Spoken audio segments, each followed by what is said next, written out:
come join us from the beginning. I'm Steve Call. I'm the Dean of the Journalism School, and I'm just here to introduce the program and to welcome you. Does that mean you can't hear? No. Raise the roof in celebration? Is that what that gesture meant? Louder, yes. First of all, I'm really pleased that this conference has been organized, and I'd like to thank Sheila and everyone else listed up there, Ann and others for putting it together. We have a very heavy registration. I'm sure it will build as the day goes along. It's very early on a Saturday morning. But I just thought I'd offer a few notes as an editor and a correspondent speaking about this framework from the perspective of journalism, and I know that's not the only perspective that's going to be in the conversation today, but it's the one that I can offer.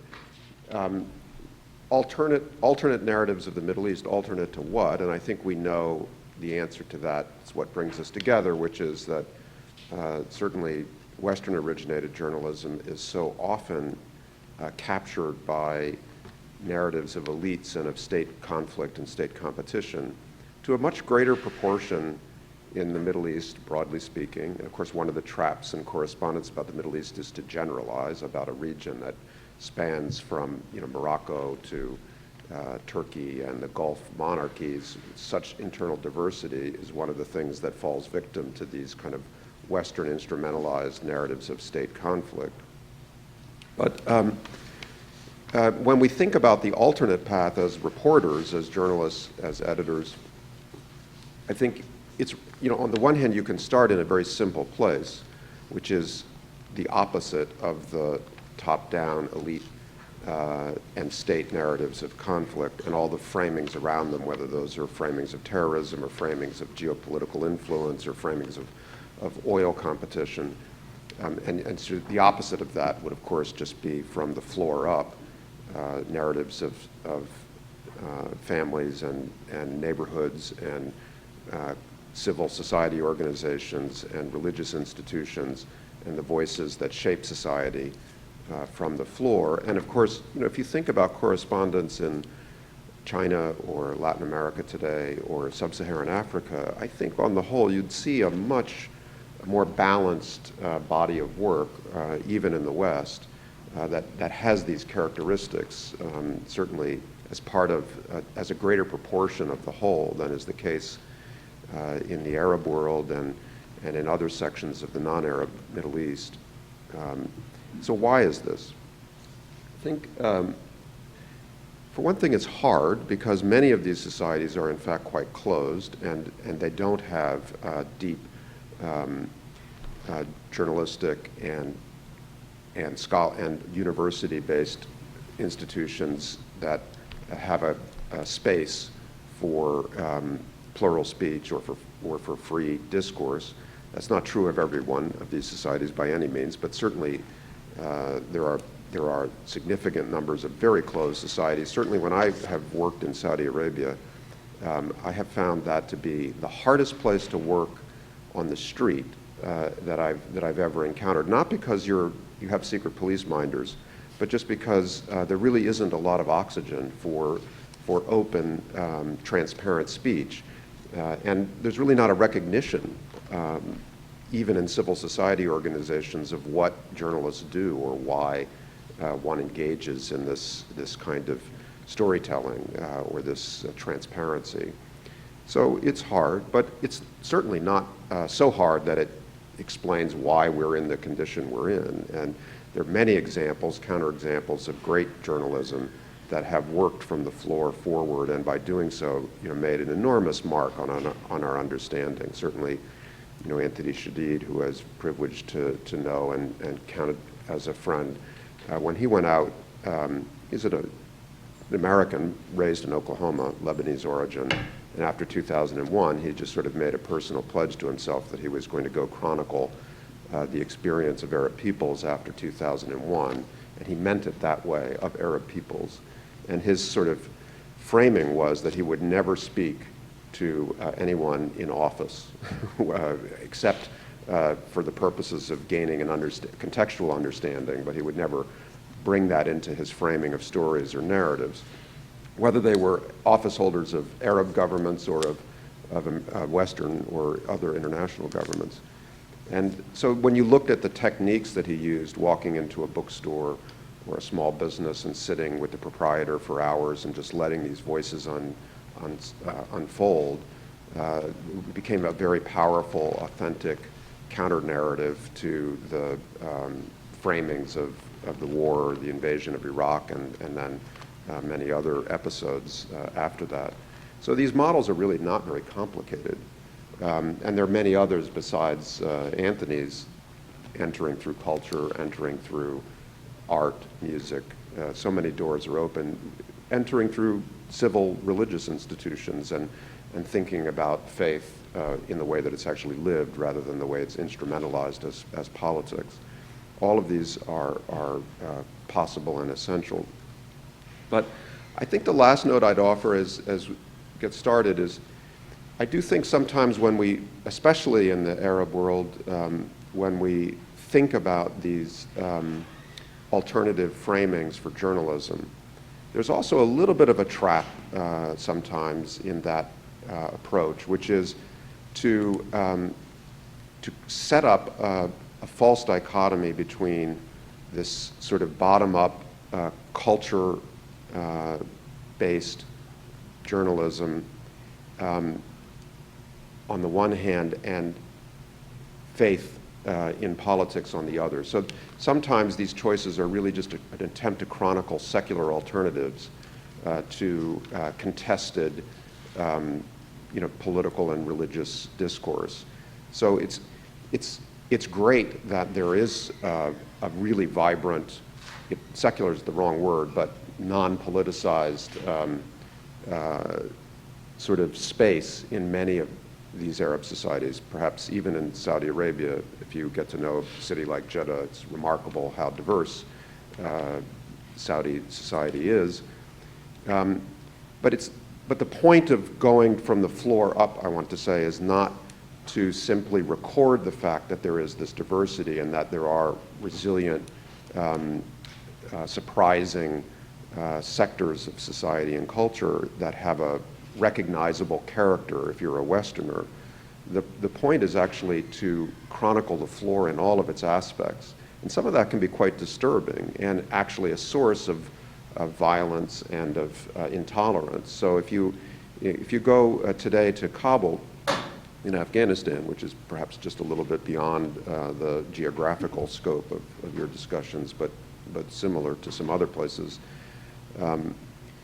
today there's a big narrative about the youth movement in Afghanistan and the youth demography of Afghanistan as an alternative to the kind of inherited framings of conflict and warlord competition. And it's true, Afghanistan is a remarkably young society that has a generation of urban youth that really is without precedent in the country's history in its size and its connectedness and in the kind of empowered bottom-up discourse that it creates through social media and lots of other means.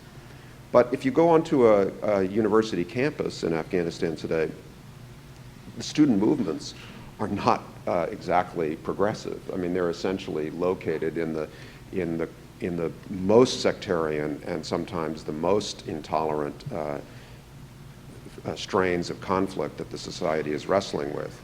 So to me, it's just a little bit of an asterisk that the purpose as a journalist of going to the floor and wandering in a kind of sampling way through civil society institutions is not to prove a hypothesis that there is a better society than Western governments recognize. It's actually to chronicle in all of its fullness and sometimes in its ugliness what the bottom of the kind of social and political structure sounds like and looks like and who's there. So just some introductory thoughts, and I'm really excited that this is happening. And with that, let me turn it over to my colleague, Sheila. Thank you. Thank you, Steve. Good morning, everyone. I'm Sheila Coronel. I'm Academic Dean here at the Journalism School. I'm very pleased to be moderating this panel. I've met our panelists for the first time today. In the last 15 or 20 minutes, we talked about a lot of things. I assure you, we are given about an hour and 15 minutes to discuss this broad topic. What we're going to do today is try and limit it to 3 topics. One is the migrant crisis that is happening in the Middle East and spilling out into Europe.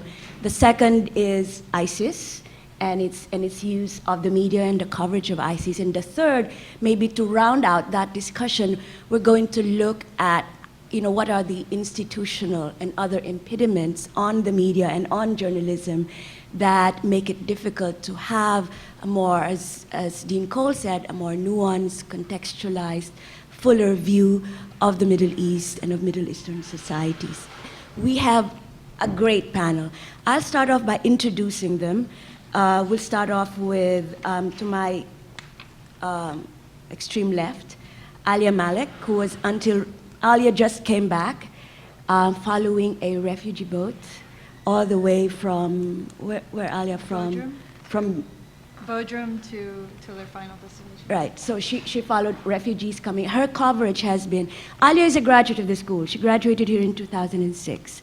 And since then, she's been covering the Middle East. She spent a couple of years in Syria, came back to Syria recently, and she has followed the Syrian story from the early days before the conflict up to now, and that story has taken her several places around the world. She's also the author of a book called A Country Called America. It's a book about Arab Americans here in the United States, and the editor of Patriot Acts, Narratives of Post 9/11 Justice. She was anonymously reporting out of Syria for various news publications. She's currently writing a book on Syria, and her story about refugees will be out soon in Rolling Stone. Seated next to her is Suad Mekanet.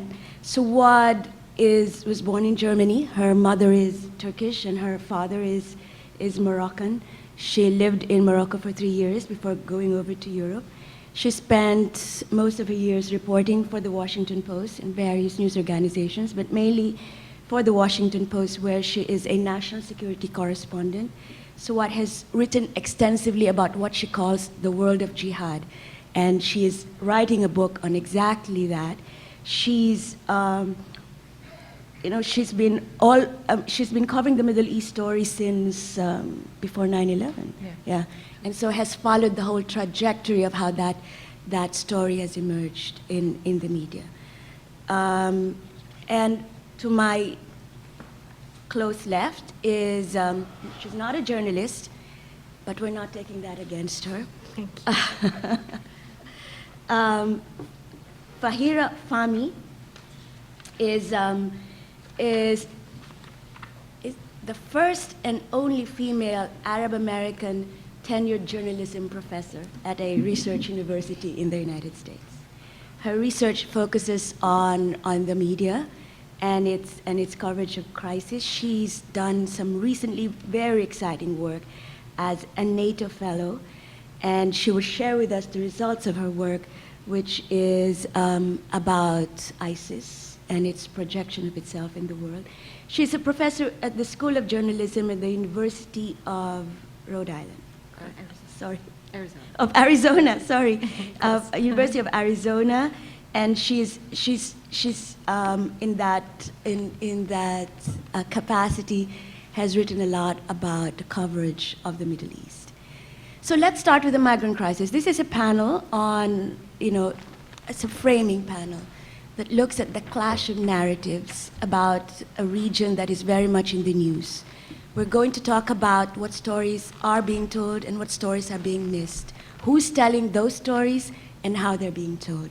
I want to start off with Alia, to ask her to talk about, her recent work covering refugees and some reflections about how the media are projecting or are telling these stories about certainly the most massive and most important refugee crisis on the planet since the Second World War, I would say. Right. Okay. Yeah. Good morning, everybody. I'd like to thank Melanie and the other folks who organized this. As was not so indelicately pointed out to me earlier, I was here 10 years ago, and 10 years ago it was harder to have these sorts of conversations. I don't know how many of you are here, are a lot of you J School students? Yeah.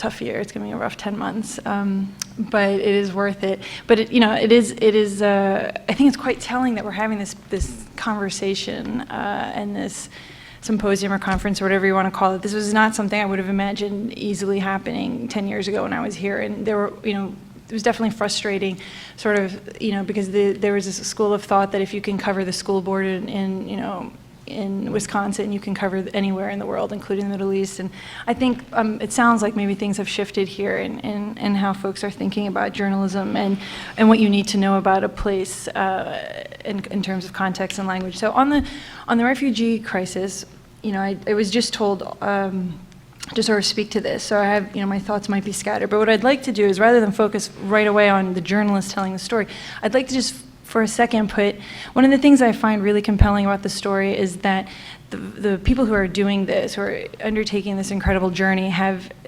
rather than focusing on putting the agency with the journalists, it's sort of like to put the agency on them, because in a way they have wrested the narrative back about the Middle East and what's happening in their home countries in a way that few of us in journalism have been trying to do, but I think they've done quite successfully, because they have forced people to stop talking about ISIS for at least a few minutes.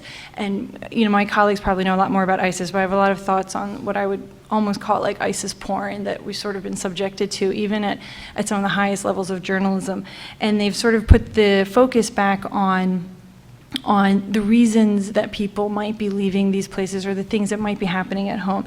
And as somebody, so speaking from a journalistic perspective, I think there was an older school of journalism that would come to the Middle East. A journalist would, fly into the Middle East, and I'm sure you guys can think about some examples that relate to this. And they, have conversations with their taxi drivers, and then have conversations with wealthy, English-educated people, who can meet them at the Four Seasons or whatever Arab capital that they're at, and then they can pontificate like ad nauseum as to what's happening in the region.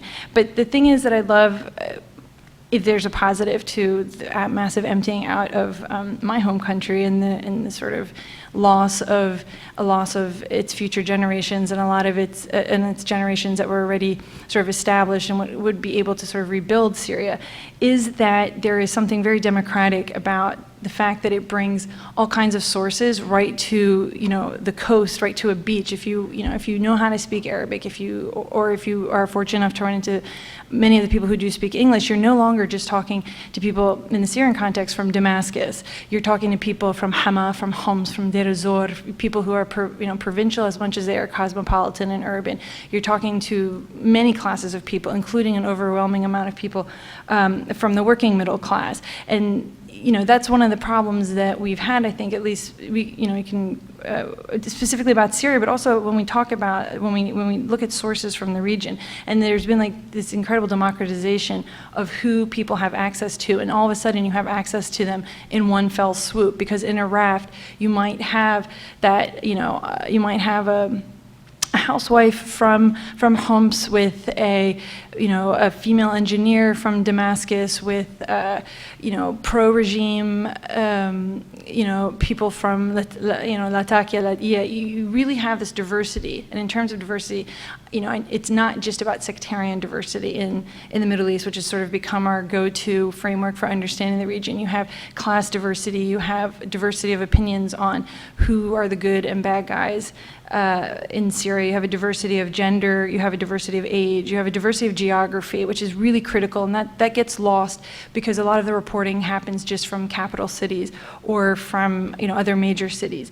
And one of the things as somebody who has been following the Syria story for a long time, what's amazing about this is that when I was working inside Syria, it was very, very hard to have conversations. Nobody knew my real name. I could never, saying I was a journalist was just about the dirtiest word I could have used. And most of my I used to be a lawyer, and my family just kept introducing me as a lawyer. They just didn't want that word, sahafiya, anywhere, journalist, anywhere near the conversation. And the conversations in Syria, both before the civil war and even now, are coded. You cannot talk about the regime, you cannot talk about the sect that the regime comes from without using these sort of coded language. And all of a sudden, on these, whether it's on the beaches or in Belgrade or on the border with wherever, you are able to now, and this is happening all over with the Syrian diaspora, which has grown tremendously since the conflict started. There's an openness in the conversation that, of course, you could have never had as a journalist and sources before, but also amongst Syrians. Syrians are having an opportunity. So as much as I talked about this being a democratization of sources for a journalist, there are like the story that I just did follows 11 people who are all on the same raft, and the way they sort of get to Europe, and their paths at one point are very much together, and then they diverge. But these are folks who would have never known each other inside Syria. Some of them are, urban, English-speaking, completely secular, women, an art student and an interpreter from Damascus, with a 14-year-old boy from Homs, from not a super privileged background, with two pastry chefs. I have these two rival pastry chefs who decide to leave a small town near Latakia, and they're going to reopen a new pastry shop in Sweden. So these are, and all these people would have never known each other. They would have never had a conversation with each other. And that's one of the interesting things that's happening in diaspora. And, when people relocate to Dubai or Beirut or Amman, they sort of still stay fixed in their classes or in their socioeconomic locales, whereas on the raft is the whole raft experience, the migration experience, where you are actually walking across borders, sort of has put people in contact with each other who would have never been in contact with each other. And that story is so much more rich than like a bunch of crazy Europeans or whatever, converts or crazy jihadists who just want to talk about, Yazidi sex slaves. That story is being told a lot. It's not unimportant, but it doesn't have a richness it doesn't tell you that much about the societies that these people are coming from. And the thing with the migration story is the people themselves have forced onto the agenda, onto the journalistic agenda, a re-examination of who they are and the places that they come from and why they've left. And that's why I would really like, not that they left with this intention, but that's sort of something I'd much rather focus on than on the journalism that's come out of it. When I was on the trail, I was the only Arabic-speaking journalist, and in many times, like, countries were asking me to translate, which was an awkward role. And in that moment, I felt like people were not able to get the information that they needed, so I just would tell them what was being said as to what train they have to take or something, but would not vouch for the information. And so, can you do great journalism if you don't speak the language? And there are a ton of folks who speak English, but already that's a self-selecting crowd, and the English that they speak is, I think we've got a lot of quotes of like Germany, we love Angela Merkel, but to get a little deeper than that requires, I think, linguistic ability. And I didn't see many other folks on the trail, but also I was there one cycle. So those are just some opening comments. I don't know. I hope they frame the Yes, discussion. thank you. Thank you. That was very good. I think so. What I'd like to pick up from that conversation and what Alia's point about, the very democratizing effect the refugee crisis has had on Syrian society, and how virtually refugees washing up on your shore force Europeans at least to confront the reality of their diversity. Do you think that's reflected in the U.S. media, this kind, and the Washington Post coverage, for example, of the refugee crisis? Well, we have a colleague, Anthony Fayola, who was actually on that track long time before the so-called refugee crisis was on the radar of many other media outlets. So he already did that story approximately like 2 months ago. Now I have a lot of respect for the work that many colleagues are doing or trying to do, and if I can get a little bit back on what Alia just said, it is so. I covered the so-called refugee crisis from Austria and Germany. So because a lot of these people want either to stay in Austria, or the majority would like to go to Germany or to Sweden. And I could clearly see there is a difference when you speak Arabic, and I don't speak only I studied Arabic in Syria, so I do speak the Syrian Arabic, but I also speak the North African dialect, and it's quite different from the Syrian.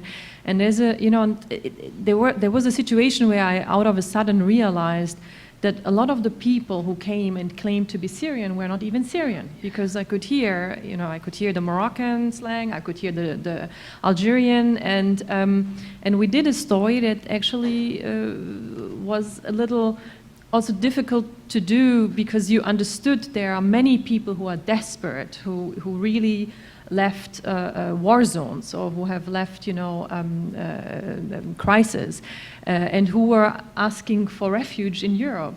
But then there were also what we would call the bad apples. And so to be able, first of all, to find these people, to understand, to hear, is this person really from Syria, or is he maybe Iraqi, is he North African?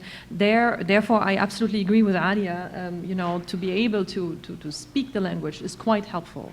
But then also, in order to have an in-depth conversation with people, that goes beyond just, okay, I'm coming from Deir ez-Zor, I'm coming from Raqqa, I'm coming from Baghdad or from Basra. There is a difference, and I would say it's not only the language, it's also whether you have been to the country. So I have, in 2003, I was probably in the age of most of you. I was actually a reporter in Iraq, and I spent 6 months there. So it is, you have a different kind of access when you tell people, oh, you know what, I actually lived in that and that street, or when you meet Syrians and they are from Damascus, and you could say that you spent half a year in Bab Touma as a student. So you have it's not only the language, it's also that you can tell people, I do know about your culture, I know your place. So therefore, I think it is very helpful to papers to also, in order to catch a different narrative, to have people who speak the language. But now, I would be, I'm a little, it's a bit difficult for me sometimes to say who judges what story is important and what story is not important. And we all, of course, and now let me also get to another point. During the so-called Arab Spring, some people were already having a kind of framework, a kind of idea about how stories should be. So if you all remember, 2011, the uprisings happened. Some people were holding these big signs saying democracy, democracy. Some journalists who were on the ground, who didn't speak the language, would, of course, as Alia also pointed out rightly, look for people who they could understand, who spoke English. And if we are very, very honest, the kind of coverage that we saw very often in 2011 and to a certain extent until today was a little bit black and white. We would say the democracy-loving protesters and the bad regime. Now, that by itself is a little bit too much. It's a framework that is also dangerous, because to a certain extent, some colleagues or some outlets would miss the story behind the words. In other words, when I was in certain countries, in Bahrain or other places, and I met the opposition or parts of the opposition, and some of them indeed wanted reforms, but some also, when I started asking them, what exactly do you mean? What does democracy mean to you? What exactly? And then you hear it's the voting system. They want a voting system. And I said, and what about women's rights? Because you, for example, this was the case in Bahrain, you were voting against the right for women to get a divorce. So how do you reconcile this? What does it mean for minorities? And these kind of questions weren't asked by many. So, and I think this is also one of the reasons why we missed certain, let's say, nuances, and very important nuances when in Egypt, or to a certain extent with some parties involved in Syria or in Libya. And I would, and that's one of the, let's say, one of the dangers that we see if, Steve Cole talked about framings and narratives. If we go into countries with certain narratives or sympathies, because we live in a system, we live in a system, we believe, or many of us believe it's a good system to live in, but and some of these opposition figures or groups, they know that. They have been trained, they know exactly what words to say, they know exactly how to get the sympathies of journalists. And I would wish, or I hope, that people would start to look beyond it and to be a bit more critical also towards the side that we often see as the right side. Shahira, you're sort of one step removed from journalism because you study journalism rather than do it. I mean, do you agree with this, that there are like some sort of narratives or frameworks with which journalists come consciously or unconsciously when they cover, say, the Arab Spring, they see it in the context of, the democratization movements in the 80s without looking at the local histories and nuances and the understandings of people of what democracy means? First, I have to say Can that you I'm. come closer to Oh, the mic? first, I just have to say that I feel very humbled being here and hearing these wonderful stories of my colleagues and everyone else here as well. I just definitely think that what they mentioned in terms of humanizing the Syrian story as an example is something that I think is very, very crucial to understanding of what is really going on. And definitely connecting with the locals is very, very important. And I say this coming back from Europe. I was just there just a few days ago. As mentioned, I was a NATO fellow, sponsored by the State Department. I was doing some research on the Islamic State. And I remember when I was traveling around Europe, the day I arrived, Estonia, for example, I arrived at 3 o'clock, 3:30, they already burnt the house of refugees that day.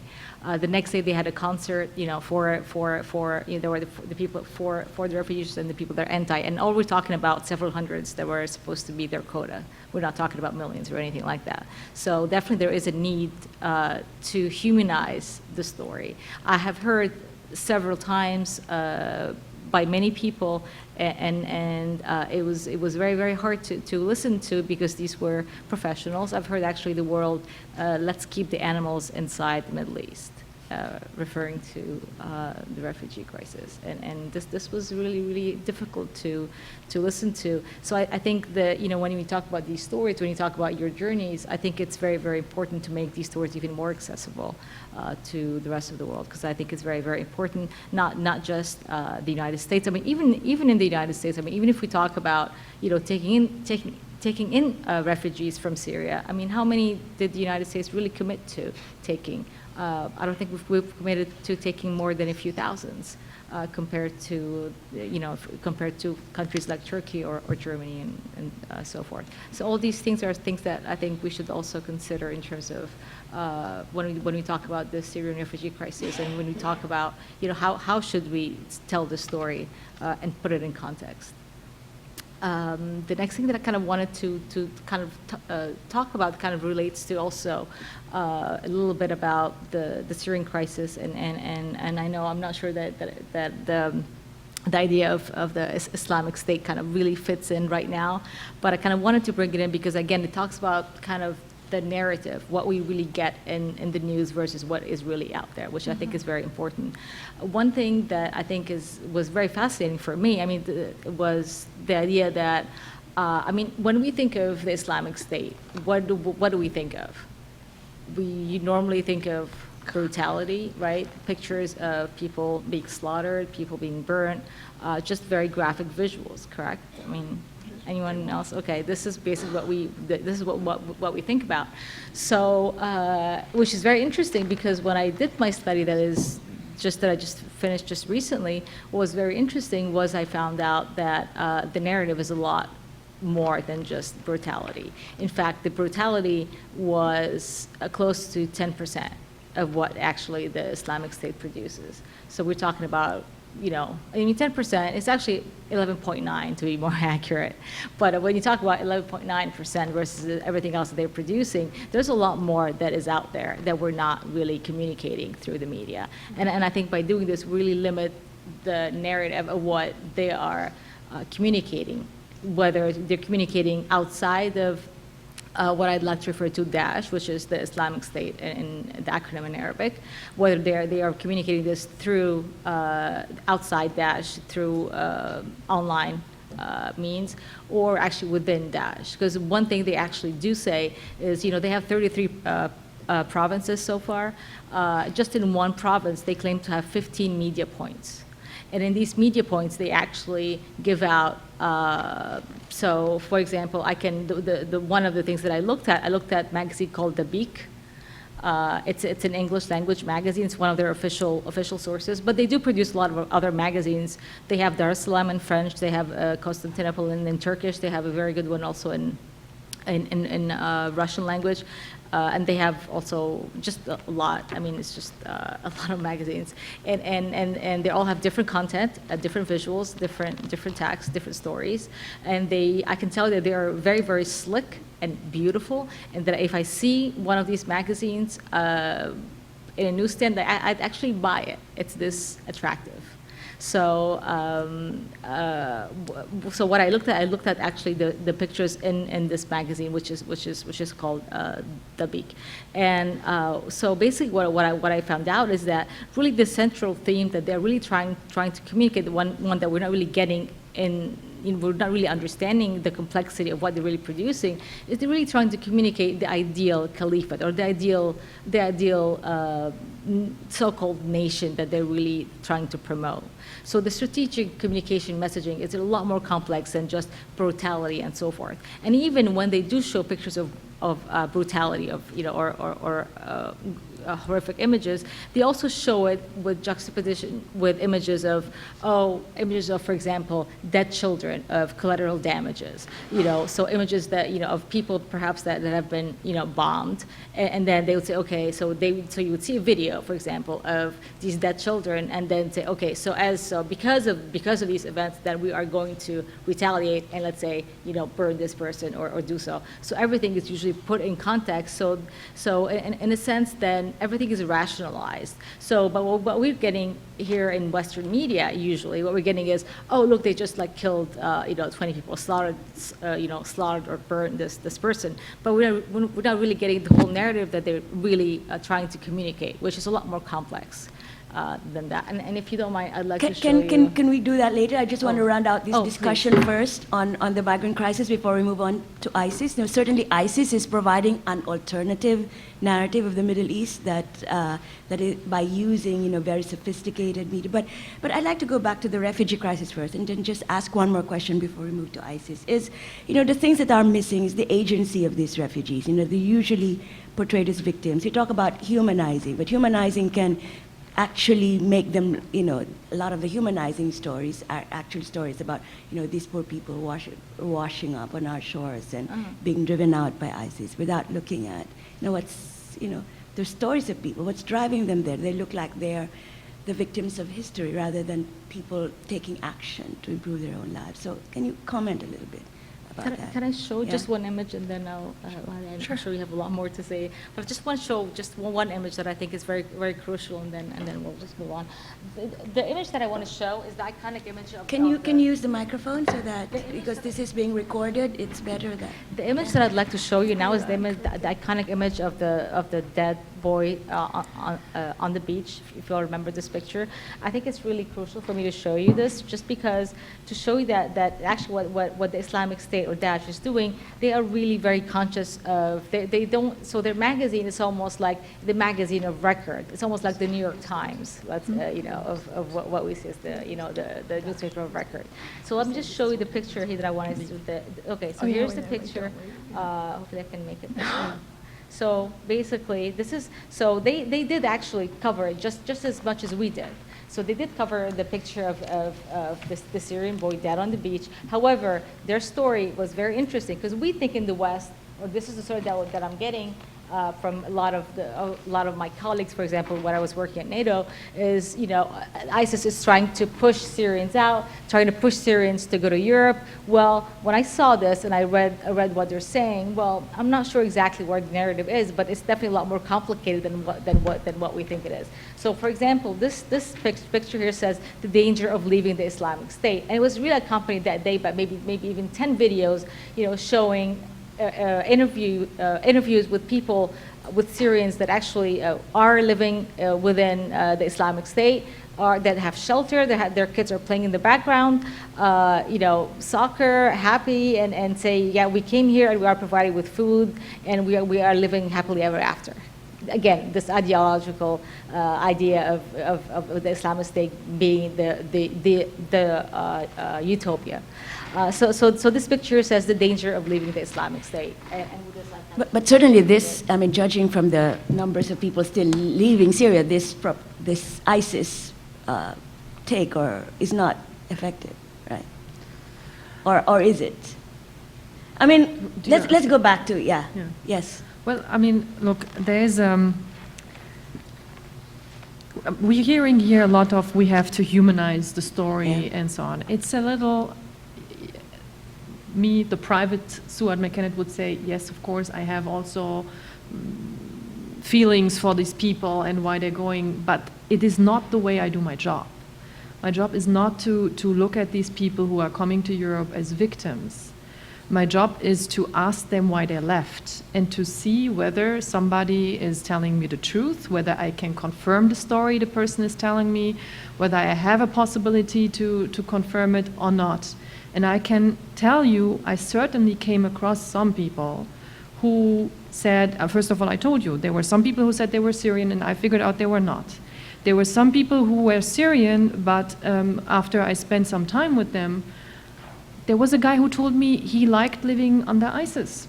And my colleague and I, we were standing there and thinking, what? And he was really like, this was a young man. He wanted to go to Germany. He is in Germany, actually. And he was talking about how great it was to live in the caliphate under, this ruling, and that what you just described, that we would all just get one side of the story, but actually that it was great to live under Islamic ruling. And I said to him, so why do you leave? Why do you want to leave then? And he told me, because I want to make more money. And that's why he wanted to leave. So we, of course, included that in the story. And it is very dangerous if we would just go with a frame of saying these are all victims and they all are fleeing because ISIS is so bad or because the Assad regime is so bad. No, it's not I have to take that frame away and go there and also include these kind of voices in the story. And it's not maybe what my personal preference is, but my personal preference should not play a role in this. And so again, we have to be careful also to go into this coverage with the set frame of saying these are all victims. That's number one. Number two is there were also people who were from the Assad regime. And you know what? The authorities in Europe are aware of that. There's a large number of people who came from Syria or also from Iraq who were members of militias, who some of them have committed atrocities and so on. And it's going to take time to also filter them out or to figure out who is who, actually. We had a situation in camps in Germany now where one group is going after the other. We have fights within refugee camps now. We had a situation where one guy was bragging that he actually were fighting with ISIS. So there are also these kind of stories that are happening, and this is why I'm saying it would be very difficult or dangerous if we would again just go with the framework. These people are all victims into the story, but that doesn't mean that what the work that Alia, for example, is doing, or what I think also you were referring to go deeper. I think I would call it go deeper into who these people are and really figure out who are we talking to, and then try to actually tell the reader. You have these people, but there are also those people, and try to really figure out what are we dealing with. So that's how I would see the framework. Ali, I'd like you to weigh in this conversation. Yeah. I mean, I don't know if I use the word humanize. I don't think to humanize is an activist word. I think journalism, no matter who your source is a balance of empathy and skepticism. Now, and I think there are people who go too far to each extreme. And yes, if you know what's going on in Syria, those conversations and I by no means the entire storytelling of the Middle East in let's say American journalism is always one that looks for simplistic and sort of reductionist frameworks. The most famous one now being, are you Sunni, are you Shia, as if that's somehow fully meaningful. And yes, there are people, people who are leaving, it is a complicated story. And what I was saying, and maybe because I come from an insider and an outsider perspective. For example, for the folks who are on my raft, and unless it gets cut by the editor, this is in this story, at one point, they're Syrians, and they're saying, well, ISIS is definitely not real. It's not really from here. The leaders are Iranian. But al-Nusra, those guys are pretty good. They weren't corrupt. They were, and so the woman then says back to the guy, she's like, what are you talking about? Al-Nusra is this, and these are conversations that are harder to have in Syria in many ways, because people are, they're either inside the caliphate or in the regime-held areas, and, it is still, like the Secret Service, the Mukhabarat structure is still in place. So, these aren't open conversations that are easy to have inside Syria, and this is, to me, it's interesting to watch them happen in exile and in diaspora. But to go back to the question of agency, no, let me just say, nothing about the Middle East is easy, just like nothing here about the United States or any other story is easy or uncomplicated. Why people think what they think and how they have come to think that, and who they feel victimized by and who they feel protected by, and who they like on Monday and who they like on Tuesday or Wednesday, Thursday, Friday, Saturday. These are not static things, these are dynamic things, and the reasons behind them are complicated. But we do ourselves a disservice in the kind of journalism that we have with shorthands of saying, well, this person's Alawite, therefore naturally thinks XYZ. This person is Sunni and therefore thinks XYZ. This person is Christian, and we can circle back to the sort of subsection of ISIS pornography vis-a-vis Christians and other minority journalism that's getting produced, and just talk about like how messy it is.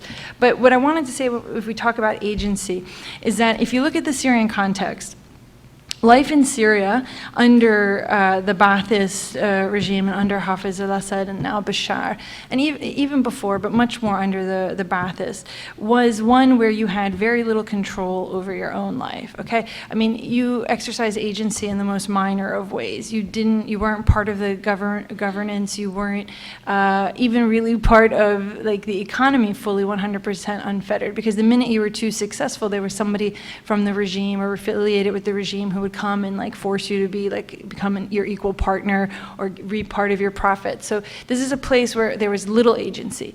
And then when the conflict started, and this is something you'll hear a lot of Syrians say, you have of course, the people who in Syria were moving for change, and whether they had a sophisticated understanding of democracy, liberal democracies, and what it takes to be a citizen in a liberal democracy, or just a yearning for some kind of like a little bit more room to breathe, very quickly other actors became involved. You had the Syrian regime, you had the Gulf backers, you had Iran, you had Russia, you had everybody kind of Turkey, everyone trying to play a hand in the destiny of Syria, and very little Syrians having an ability to affect that destiny. So to me, yes, I do see agency in the act of saying, okay, so whoever it is, whether you're pro-regime or anti-regime, like somebody has subjected your life to a living hell because you're being shelled, you're being mortared, your schools are closed, you can't do your business anymore, your bank accounts, if they're outside Syria, you don't have access to. Your life has become very, very difficult by all these actions that are external to yourself. So when you take the action to sell everything, and there are Facebook pages of how you can like sell your everything from your refrigerator to your gold, to liquidate everything, to say that I'm just going to take whatever transcripts I have, whatever degree I have, whatever skill I have, and the people that I love, and what fits in a bag, and I'm going to go seek out something different for my life, whether or not you have like Islamist leanings and sentiments, or whether you just I don't know, want to live a Berlin cafe lifestyle. The fact is like that is an action that somebody is taking. They're exercising agency, and is one of the few acts of agency that people in Syria have been able to express. So that's one way to tell that story. And I have a sentence, I also hope this sentence doesn't get cut, where I say something like, the one character, he's being sort of held hostage by the smuggler as he's about to board, because in these rafts, these are uncaptained. One refugee usually, or migrant, whatever you want to call him, volunteers to drive the raft, and you get to go for free instead for €1,500. And so my character, this lovely person who is an amateur weightlifter and pastry chef. That's a positive. There are very few, in the articles about the refugees, I think, other characters are not characterized that way. He at the last minute, the smuggler says, well, tough, you're going to have to pay me €500 if you want to get on this boat. And they had all been held up because of Aylan Kurdi's death. They were all in Bodrum that week. So he pays that $500, but he was like, this is the last time somebody's going to have me by the balls. And that, there is something in this that is sort of saying that, like, I am taking action on my behalf and on my family's behalf. That's a very long answer, but I'm sorry, there are no short answers. We wouldn't expect short answers to understand people here, and we shouldn't expect short answers to understand, especially a place that has been like, where there's so many other actors, state actors and individual actors sort of, adding to the tabcha, which is like a tabcha. Oh, yes, yeah, there you go.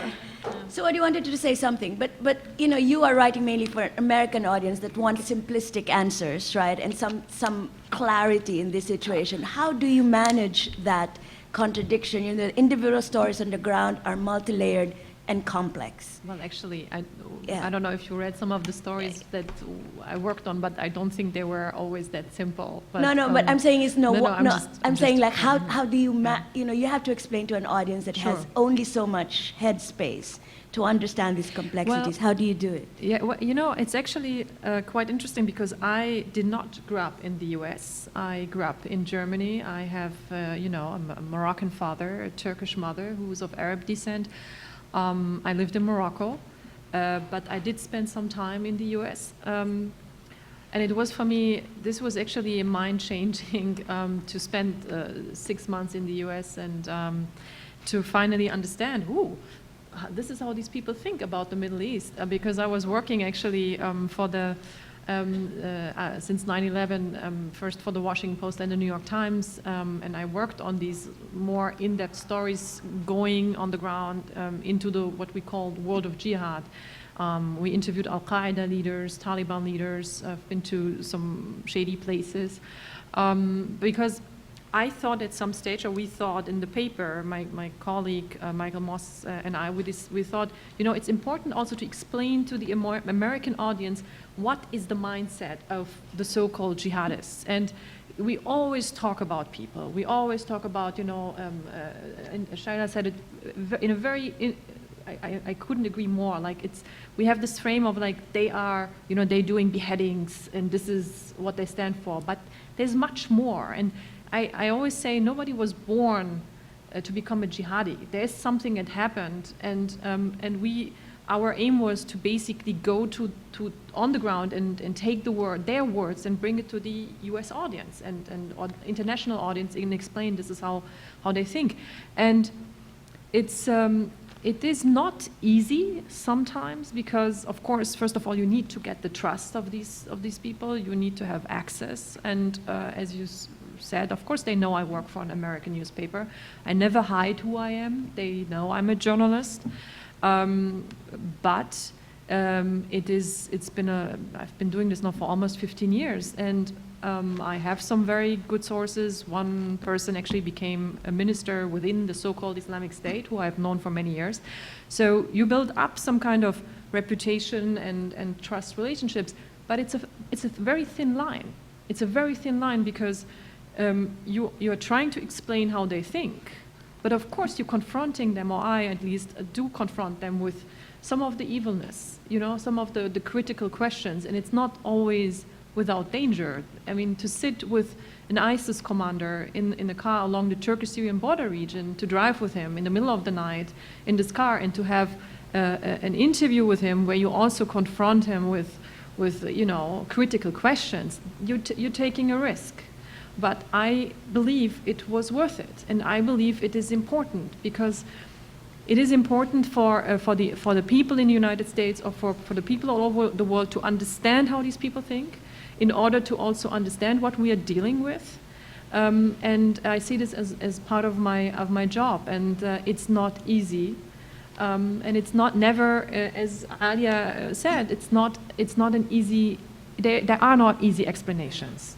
There are many layers, and it's interesting when you talk to one of these commanders who, like I, grew up in Europe, who is of North African descent, and you go deep inside him and say, when was the point that you lost your trust in the society that you grew up with, you grew up in? And these are the stories that I believe are important to tell, because there is a point, there's something we all as societies could do in a different way, but we have to first understand what happened. Right. Alia, and then I'll go back to Shahira about your ISIS study. Just because I want to riff off of what Soraya just said. The reality is there are 10,000 word New Yorker pieces and New York Times Magazine pieces about ISIS, and this is why I call some of it pornography.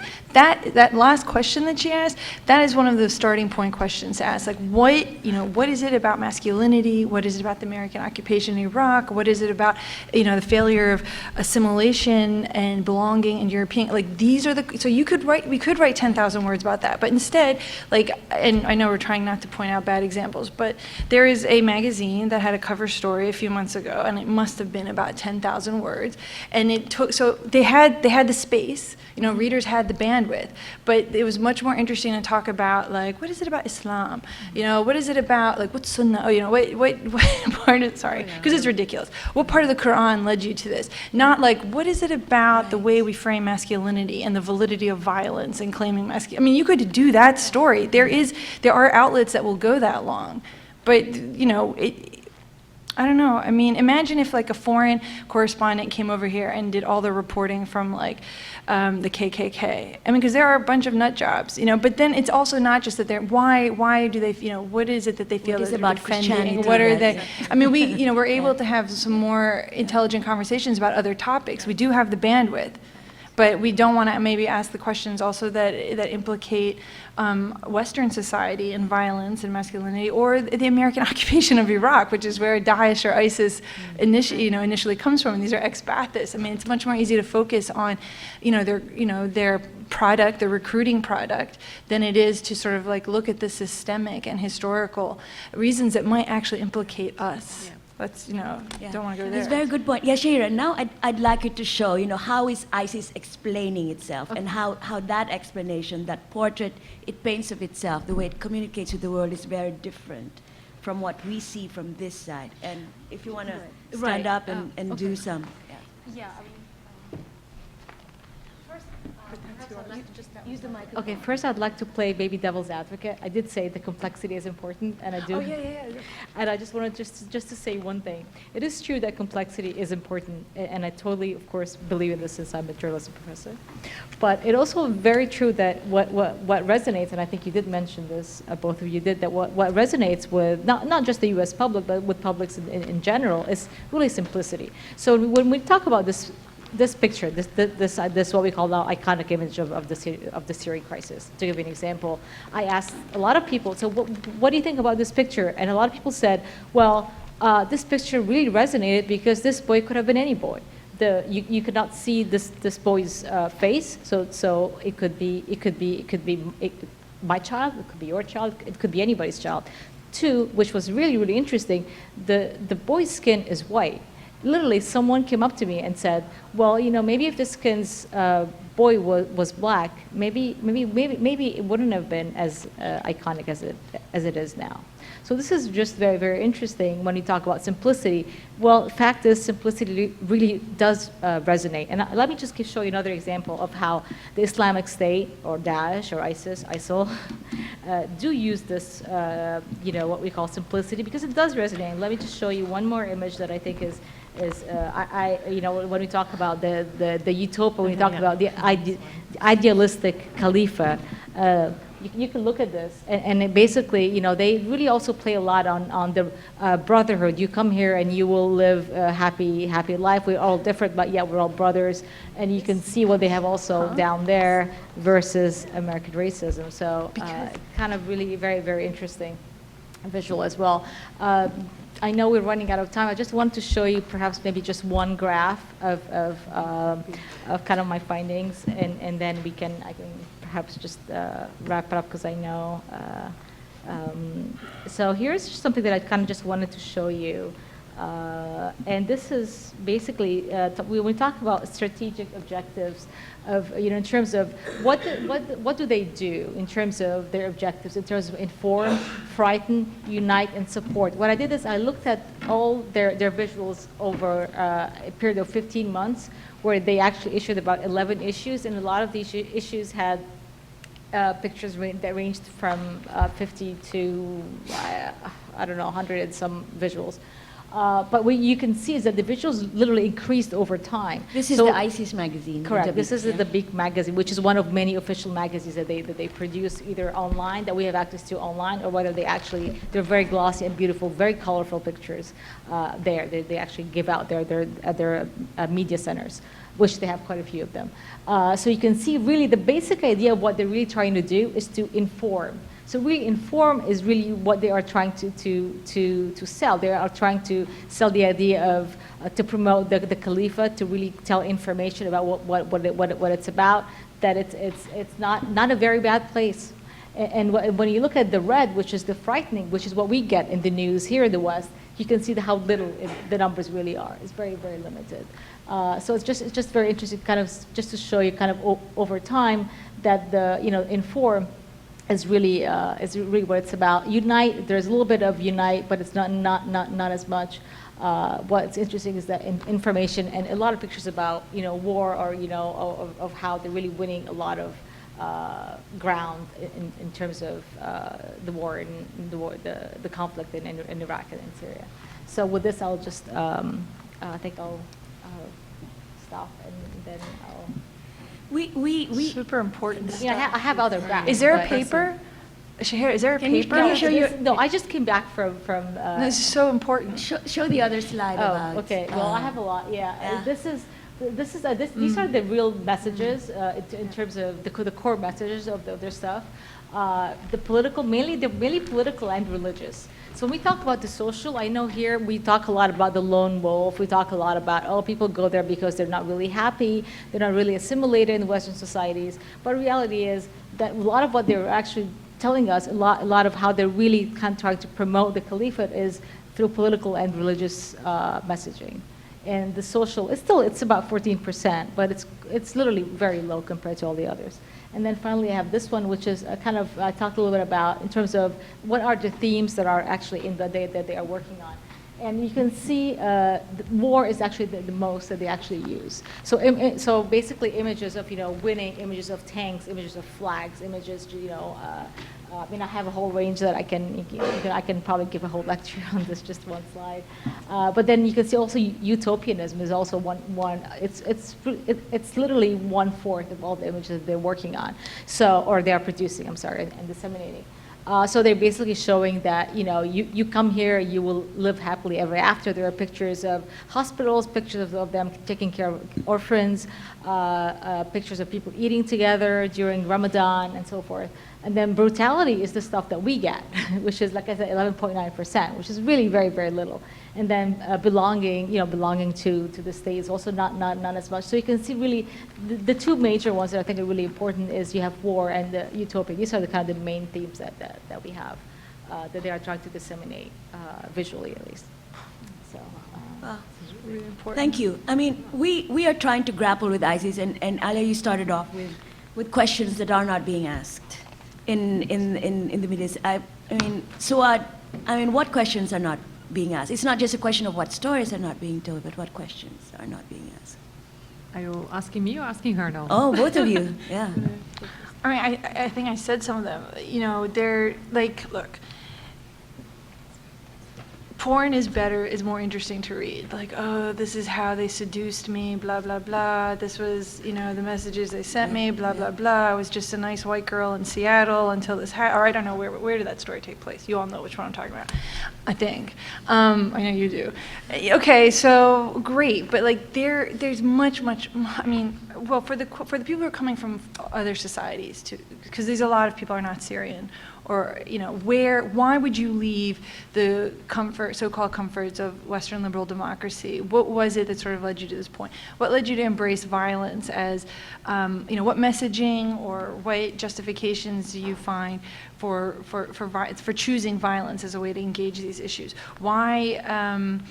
Who is the leadership of ISIS? These are ex-Iraqi Baathists who are not religious, who reproduce like the Mukhabarat structure that was like the first part of their planning when they planned out the whole Islamic State stuff.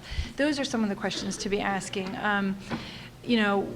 what was your life like before the regime, and what is it that appeals to you about living in the caliphate? I mean, that soundbite is great, that life was great, but okay, but why? What was it that led you to there? Who sort of like the idea of how did a society like Syria, which embraced, a kind of cosmopolitanism, when Syria was a first state, one of the first elected prime ministers was Protestant. So if sect is so important, there are like 10 Protestants in Syria.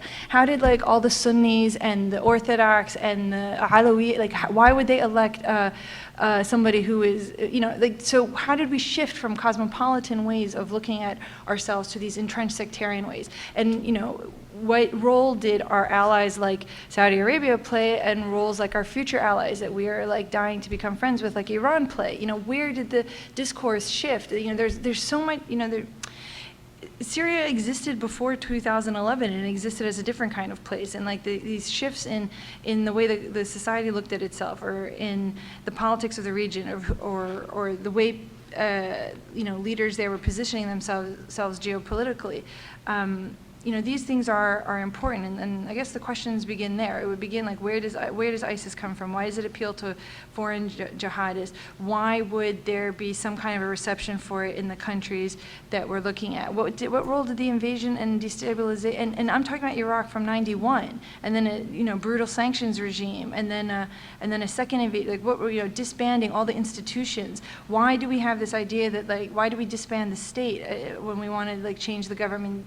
Sorry, these are not as good as like the white girl getting seduced on Twitter, but So what you've been covering the world of they're much more important. Exactly. I know exactly what you're talking about. So what you've been wasn't covering the world Seattle, of but it was jihad, Pacific Northwest. Since 2001, at the age of 23, you were sent to Iraq to cover the war there, and now you've seen, how this whole conflict has Yeah. morphed in a way. What insights can you? It's quite interesting because I'm in the, I just finished the Iraq chapter for this book that you mentioned that I'm working on, and I remembered when I was in Iraq, I was frustrated at some stage. I was so frustrated because I saw how the decisions that were made in 2003 in Iraq after the fall of the Saddam Hussein regime, how they were starting to really, first of all, change the society, the Iraqi society that was really, I spoke to women who used to be in the army, who used to be, who used to have engineer jobs, walked around alone in Iraq, in the streets of Baghdad. Of course, we all know the Saddam Hussein regime was brutal, we all know, but we are going back to narratives again. We had the narrative, this is the brutal regime, and he has to go. Right? In 2003, this was the message. There were all kinds of stories flooding the news about weapons of mass destructions, about a diplomat, an Iraqi diplomat who apparently met the 9/11 attackers in Prague. All these kind of stories. I was actually sent to Iraq to find the diplomat who apparently met Mohammed Atta, and I found him. And he said the story is not true, but he was arrested right away after, before we were even able to meet. But I spoke to him over the phone, and so to me, these kind of things in 2003 that I saw in Iraq were kind of, I realized there's something really bad happening in this country. The people that were considered to be the good people started to bring in a system, started to bring in a new lifestyle that changed not only the lives of women, right? There were neighborhoods that used to be mixed where, as Alia rightly said, even in Iraq, it didn't play a role whether you were Shia, Christian, Armenian, or Sunni. If you were a member of the Ba'ath Party, you had a career. If you weren't, it didn't matter if you were Shia, Sunni, or whatsoever. You were, you wouldn't have a career. I met as many Sunnis as also Shias who had suffered under Saddam Hussein, and I was trying to also write stories about that because this narrative of he was anti-Sunni or he was anti-Shia or he was anti-Kurdish. It was too easy. It was a way too easy narrative, and here is where we didn't ask the questions. Who were the people who came in out of a sudden, who started to frame the new Iraq? Where did they come from? People like Ahmed Shalabi and others who were also responsible for these kind of lies that led into the war. Why did did the US or others or their allies listen to exactly these people with why would you bring somebody who left Iraq 27 years ago and tell him you're going to shift now the future of Iraq? Why Because would he speaks English. so yeah, exactly. They hung out in the right yes. circles. And and they studied in Boston, and they were, visiting certain universities. And it's just, we had to. These were not the questions we were asking. We weren't critical enough, or to see how a whole neighborhood started changing, how Shia militias took over and even terrorized, Shias.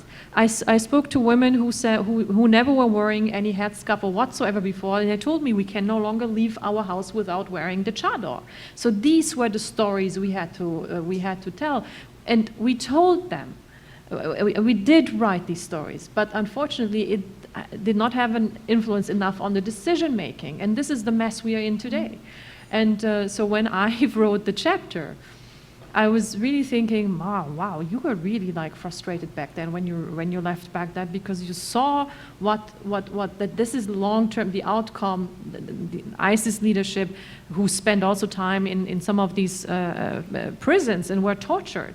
I mean, these are all the stories that make a difference. And so what question should be asked? And I know we're sitting here among colleagues and people who really want to make a difference by becoming journalists and who take this job seriously. My advice to you is, if you go out there, even if some of these people are telling you they love democracy and you feel in the beginning, oh wow, yeah, they really want something good for their country, be critical. Go beyond this just frames, go beyond the wording, ask where do they get the money from, no matter what kind of organization it is. If it's a human rights organization or whatever, supporting democracy organization, look at it more in-depthly, look who is behind it, who are the people supporting it. If you hear people telling you exactly using certain words, and I've come across some of these groups during protests in Morocco, in Egypt, in Libya, and out of a sudden I figured out they were all trained by the same people. There's an organization in Serbia that started giving groups advice, what to say, how to protest, how to talk to journalists. So be critical and go beyond just the frames and what we sometimes feel are the things we would like to hear, because we grew up in these societies. I have a lot of other questions to the panelists, but I'd like to have the audience, give the audience a chance, give you a chance to ask questions. This is such a valuable panel because we have women here who have their feet in two worlds and are able to navigate those worlds. Sorry, can I add one last thing? About narratives, and this is to close the frame also to ISIS. I don't know if some of you saw the Jihadi John story that we broke a couple of months ago. The guy, this is the guy, he was like the person who executed some even of colleagues who I've known personally. So we broke that story. Now I can tell you certainly, if you read the story, you will probably see a different story in the way my colleagues and I did it in the Washington Post and from the stories that you read in British media. Because we try to go beyond, this is the guy who executes people. We try to go into the reasons why he got radicalized. And this is, just to basically get back to your question and to what these two colleagues of mine said, it's really, trying to not only use the easy storytelling, go beyond it, ask about why did somebody become who he became. Sorry. Okay, thank you. There are microphones over there. Can you use the microphone, please? Because we are recording this. Good morning. It's a question on pitching the story. I mean, when you suggest different narratives and maybe not getting enough of those narratives out, I mean, do you think the problem is with not enough qualified journalists in the field, on the ground, asking the right questions, or is the problem with editors accepting or not accepting the stories? I mean, the gatekeepers are very important, and we've stuck today to talking about the refugee crisis and ISIS, and there are so many other stories that we didn't even touch on. Like I did a story on Syrian art in exile. What's happening with the art scene. I did a story with civil society activists rebuilding outside of Syria. The sort of framework for a civil society if they were to be able to go back. Now I had a staff job at that time. And so, I was like, well, this is what I'm doing. Hope you're on board. And they were. And it was at Al Jazeera America. But these are the stories people want to talk about. They want to talk about the refugee situation. They want to talk about ISIS.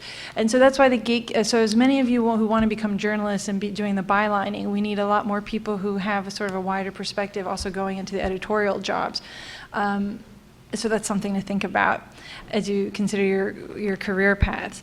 And I don't know why, or I do maybe, but I'll throw it out there. There's sort of like this idea that there's almost a sort of disparaging of expertise. Like, there are a lot of these stories that are being written by people who don't have any experience in the region, and that's almost somehow something that's that's valued. Oh, they're going to go with a fresh eye. They're going to sort of see it and not be biased. I don't know. There needs to be a shift in sort of that understanding, or also the idea that let's drop in somebody who knows nothing about this place and see what happens. Explosions. I mean, so there's now I don't know what to say, because now there is a little bit of a bias towards not knowing anything about the region and hashtag millennials, I guess. But I would encourage as many of you guys to consider being editors as much as possible. And if the pitch is really good and it has a compelling storyline, I think you can move beyond sort of the more trite and cliche things. Hopefully people are getting enough of the same thing that they're going to start craving something new as well. I don't know if you have any thoughts on that. Yeah, I couldn't agree more than what you said about the editors. I'd wish that there would be more people also going into editing jobs who have a different kind of background. Yeah, but I think, my experience so far with the paper that I work with now, the Washington Post, was actually that there was, I had never an issue when I pitched stories or when we did them the way we did. Like, for example, the Jihadi John story, where editors would say, no, this is, we can't frame it this way. And I think there is also an understanding among some new editors or journalists that we need to look beyond just the usual kind of coverage in order to also offer readers something that they might not be able to read anywhere else. And I can only hope that this kind of feeling will increase. And if I may add this, I'm a big fan of actually teaming up with people on large projects and difficult stories, because it sometimes also helps me to get somebody, the view of someone who's not maybe an expert in this field, and I think it helps also to figure out where do you need to get the reader, right? I mean, where is it? How do you describe things? How do you frame a story? How do you write it in a way that it's not only a story for experts? Yes, please. Hi. I have, unfortunately, another question about ISIS and its importance in media, but mainly on the side of the audience and of the readers, because I was wondering how much of it is related to the importance of violence in popular media in America, and what you thought of that, and from there, how to change that. Okay. First, I just wanted to mention something that I think is really important, and I'll come to your question, which is also very related to what I want to say is, I think really what ISIS, the messaging that the strategic messages that they are sending out, it's really not just only recruitment. They're not just based on recruitment, and which is a lot of people think, oh, they're just trying to recruit people. Well, it's a lot more than that, and this is very important to realize, because most people just think what they're doing is just merely to get new people to join. And I think now they're at a stage where they want who they have really to convince who they have to stay. And yes, if more people want to come, this is fine. But I think there's it's maybe yes, these visuals are, they are kind of a complementary tool to a lot of other issues that are going on. So this is just a really important thing to say. In terms of the violence, I think this is, you really pose a very interesting question, and something that I think a lot of people struggle with, because there's really no easy answer. I think there's really no clear cut. We can't really say yes, you should always publish violent images, or no, you can never publish violent images. I think a lot of it really depends on a variety of factors and a variety of circumstances. So I think, for example, I do believe that there's a public duty to publish violent images, to sometimes force ourselves to confront perhaps a reality that we believe that publishing, for example, these visuals might help eliminate a specific human toll, like as in the example that we just talked about, like the Syrian boy on the beach, for example. That hopefully that showing such an image, even though it wasn't really graphic per se, but I feel like it was a kind of a disturbing image, and hopefully that kind of send the message across, and hopefully kind of help the cause in a certain way. So I don't know if this answered your question. Okay, great, thank you. Hi, sorry. Thank you so much for coming today. This was so refreshing. My question is about inside versus outside discourse. How do you decide, or do you at all select what you tell to a Western audience in terms of the stories that you cover and the things that you hear? And I guess an extension of that question is, do you think that the Western audience can be a partner in defining what the narrative is, especially with so much going on back home, so much happening, and so much not being defined by the people themselves? Yeah, that's my question. I mean, that's something I've thought about a lot. Way back in the day, I felt much more strongly about internal and external discourse, like when I was a teenager. It's like if we draw attention to the reactionary things that are going on inside, and at that time we could speak more generally inside Arab culture and inside Arab American diaspora culture, then we're sort of giving fuel to those who are sort of racializing our communities with these sorts of cultural arguments. But that was a long time ago, and I think the audiences have changed because of the internet and all this stuff. I now ask myself, I try, and I think this is something Anthony Shadid did very well, that his stuff could have been read by a novice as much as by somebody who was well initiated in the region, and that's something I try to do now, because I don't think our audiences are any more exclusively Eastern versus Western. Everybody I've ever interviewed overseas, not everybody, just about everybody has Googled me to make sure what I've written. I mean, they have access to what we have written, and they can find out who we are, and they know the sort of work that we've done. And I think a lot of people inside the Middle East are consuming what is produced outside of the Middle East. So I think, put all the cards are on the table. Yes, a lot of these people are, for example, in the migrant story, or refugee story, a lot of these people are coming over because they are escaping barrel bombs, and they like to sit in Starbucks just like us, and they want to do all the things just like us, and they want to be on Facebook, whatever. And then there are people who are kind of like, I'm coming over, but if my daughter speaks to a German man, I'm going to cut her fingers off. I mean, there is that as well. I heard somebody say that. So, I don't think there's any value in hiding, and it's not my job to hide it. It's to lay it out, and it's because maybe if we can start laying out the complexity, then we can move beyond the cliches. Because then so you make the Western audience, so-called Western audience, a partner with you, because you initiate them. The same, like you have a bandwidth, I have a bandwidth, they have a bandwidth. I think a lot of us now have a bandwidth for being able to understand and operate in different cultural contexts. And I don't see why we can't bring along everybody else with us. I'm not interested only in talking to people who already see things or already know things the way I know them. So I do think they can be a partner. In terms of an audience changing the narrative, maybe we have to, people need to start expressing if there's a fatigue with the sort of narratives that are being given, then there needs to be an expression of that. I mean, it's a little hard for that to come from journalists because that's almost career suicide. Therefore, Shahira and other academics, like somebody needs to be sort of like actively holding, I think, the media accountable for some of this. Like a lot of bad stuff has been produced in very good places recently.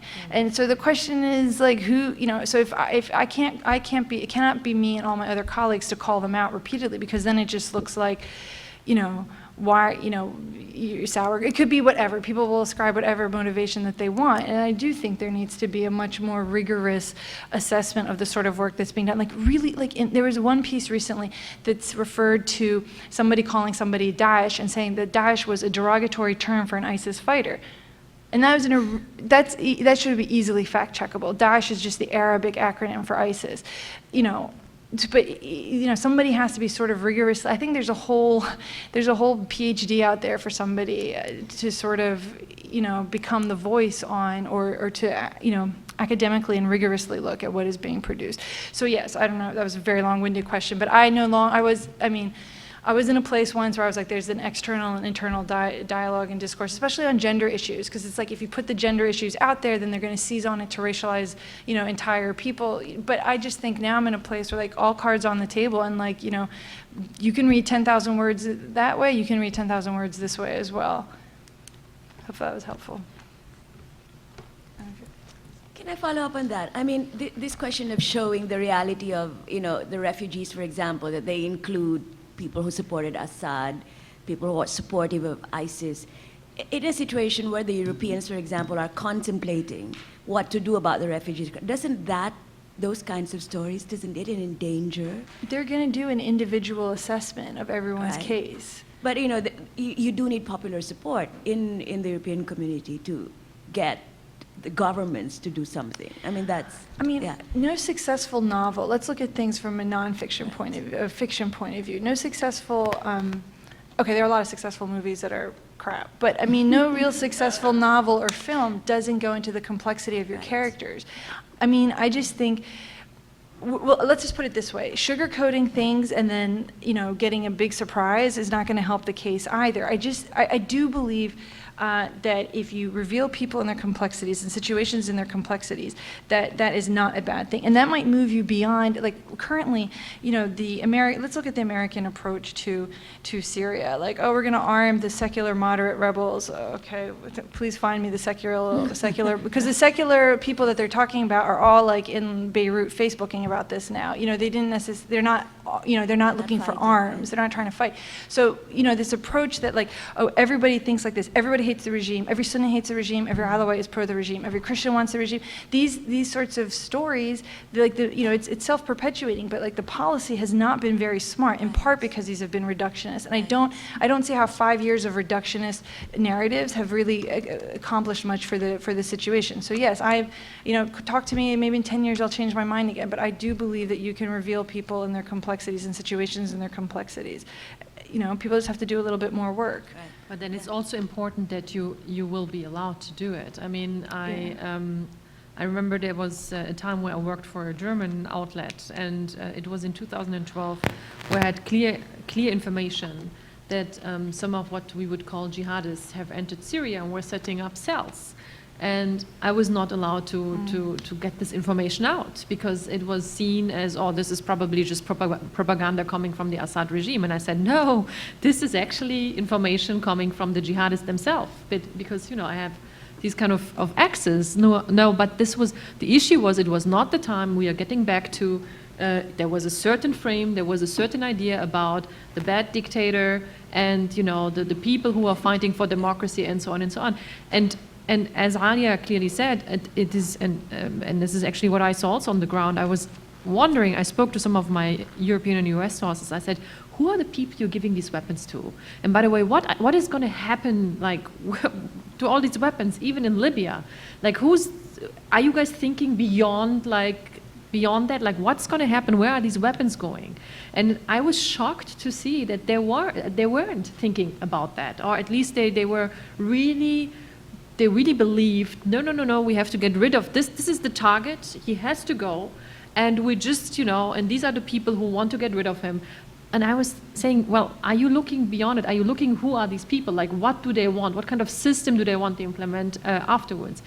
And this is and I think it is really important, and I hope I can just say after the situation, after what happened in Iraq, after what happened now during the so-called Arab Spring, that there will be more papers, more editors, also open-minded towards stories or maybe narratives that are not the usual. Be also, to be also kind of like open-minded to cross a line and not do the black and white coverage that we have seen very often in 2011 or in 2003. And can I just say that's going to be so critical now that Europe is, I mean, the same way Syria is being remade, Europe is being remade. I mean, these are going to be, this is a massive societal shift that's going to happen, maybe mostly in like Germany and Sweden.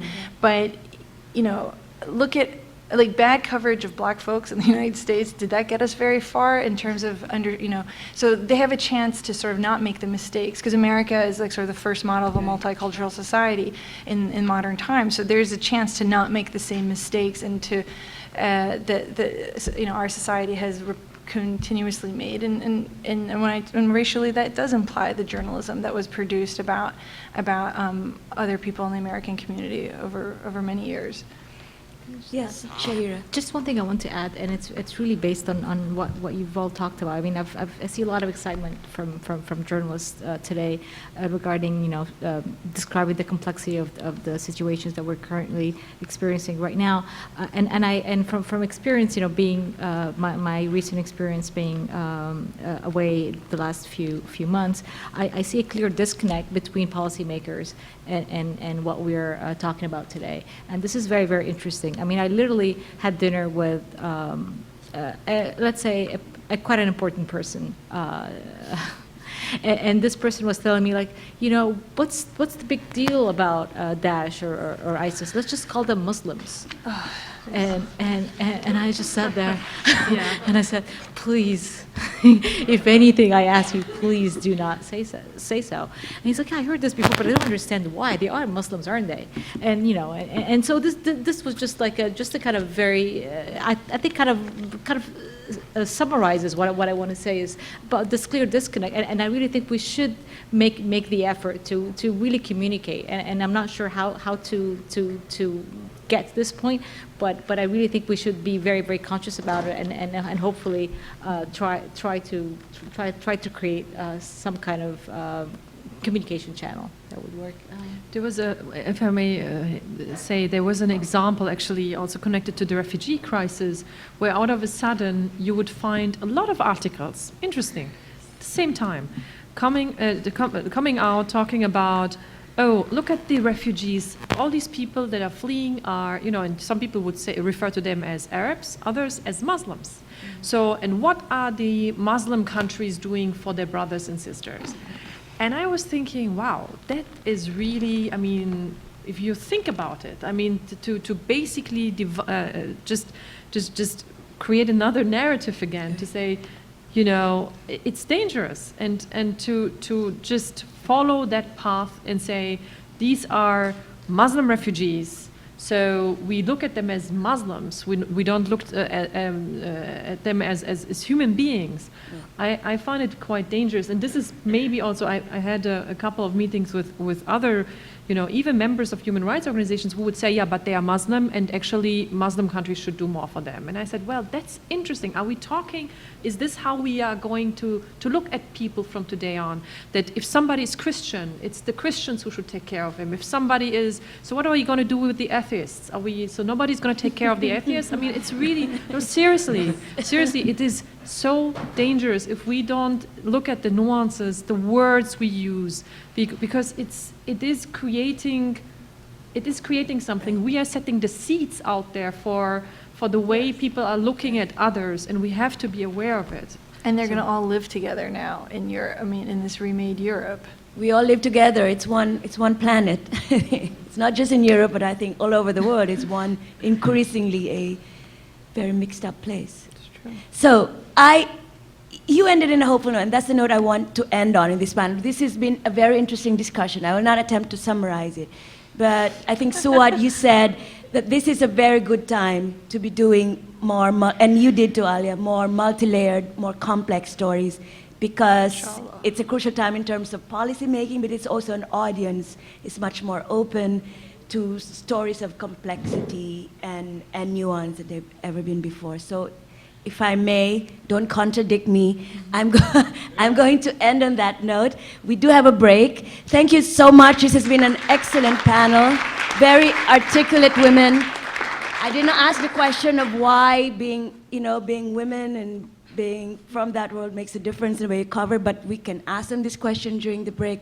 Thank you so much. I think Melanie will start again at 11 with the panel on exactly that, on women in the Can I Arab just world. say congratulations on having an all-female Yes, panel yes, on a yes, non-women's absolutely. topic. It's awesome. Yes, absolutely.